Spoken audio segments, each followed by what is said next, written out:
예, 하지정맥류 환자들 중에 대복제 정맥의 역류로 인해서 하지정맥류가 만들어지는 경우에 그 대복제 정맥의 허벅지 부위를 레이저로 조사를 해서 열 에너지로 폐색을 시키는 것이 이제 하지정맥류 혈관 레이저 수술이 되겠습니다. 그런데 이 혈관 레이저 수술 후에 경화 치료를 하는 경우가 간혹 있습니다. 이런 경우 왜 혈관 레이저 수술 후에 또 경화 치료를 하느냐라고 궁금해 하시는 분들이 많은데요. 이런 경우에 경화 치료를 하는 경우는 크게 두 가지입니다. 하나는 밖에 남아있는 보이는 하지정맥류를 없애기 위해서 경화 치료를 하는 경우가 한 가지고요. 또 한 가지는 혈관 레이저로 대복제 정맥을 폐쇄시킬 수 없는 부위에까지 대복제 정맥이 역류가 되었을 때 그 남아있는 부분을 혈관 경화 주사로 폐색을 시키려고 하는 경우입니다. 좀 더 쉽게 설명을 드리기 위해서 그림을 보면서 설명을 드리겠습니다. 하지정맥류를 만드는 원인 혈관인 대복제 정맥은 발목 내측에서부터 허벅지 안쪽으로 주행을 하게 됩니다. 이쪽에 혈관의 밸브에 문제가 생기게 되면 원래 정상적으로 가던 심부정맥의 정맥의 흐름이 일부가 대복제 정맥 쪽으로 역류를 하게 되고 그 대복제 정맥 내로 피가 먼저 팽팽히 고인 다음에 거기에 연결되어 있는 혈관들이 바깥에 튀어나오는 것이 전형적인 대복제 정맥에 의해서 만들어지는 하지정맥류입니다.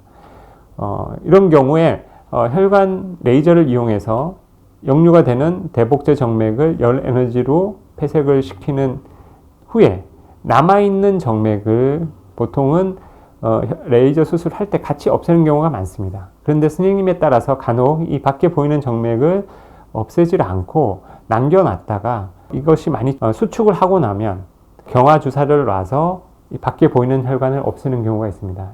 이런 것은 그 하지정맥류 수술을 하시는 그 선생님의 특별한 방식이기 때문에 뭐라고 할 수는 없는데요. 일반적으로는 고이는 대복제 정맥을 없애고 난 후에 밖에 보이는 하지정맥류도 같이 없애는 경우가 많습니다. 그러고 나서 일부 조금 남는 것들을 경화 주사를 할 수 있어도 대복제 정맥만 혈관 레이저로 조사를 하고 밖에 보이는 하지정맥류를 하나도 건드리지 않은 다음에 한 달 정도 지나서 남아있는 것에 대해서 경화 주사를 하는 것은 어떻게 보면 약간 비효율적인 방식이라고 할 수 있습니다. 이런 것 때문에 경화 주사를 하는 경우가 있고요. 대복제 정맥 레이저 수술 후에 경화 치료를 하는 경우는 혈관 레이저로 치료할 수 없는 대복제 정맥을 혈관 경화제로 치료하는 경우입니다. 대복제 정맥은 앞에 말씀드린 것처럼 발목 내측에서부터 허벅지까지 주행을 한다고 되어 있습니다.